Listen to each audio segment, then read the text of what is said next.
Tayari katika Bwana, chukua njia ya Mungu. Maisha yamekuwa ngumu, chukua njia ya Mungu. Maisha yamekuwa rahisi, chukua njia ya Mungu. Umefanikiwa, umeangukia milioni 10, chukua njia ya Mungu. Mimi nasikitika tuko na kijana mmoja hapa Kenya, baada ya kupata pesa anaamua kutusi Mungu. Pana kuwa hivyo? Ati mimi mtu mwenye ananiongelesha mpaka akwenda gari ya Range Rover je niongeleshe. Watu wako na magari hii Kenya wamenyamaza tu. Hawaongeangi. Na kweli wanasemanga ukweli, mtu mwenye ako na kitu aongeangi. Mwenye ana ndiye anasemanga mimi mnipatie ndege. Watu wako na ndege wamenyamaza. Ngiona mtu mwenye anajigamba ati ako na pesa hana. Watu wako na pesa wananyamaza. Kuna zingine Uhuru Kenyatta akiongea.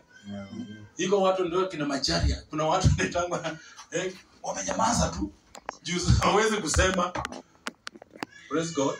Amen. So wakati Mungu anakubariki na unafanikiwa, pia usiwache Mungu na unarudi kwa dunia.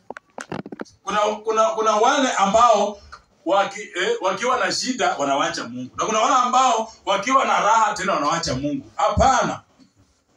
Wewe okoka wakati wote. Wakati mambo ni mazito, uko kwa Yesu. Wakati mambo ni raha, uko wapi? Yesu. Simame juu. Jina la Yesu. Chukua silaha.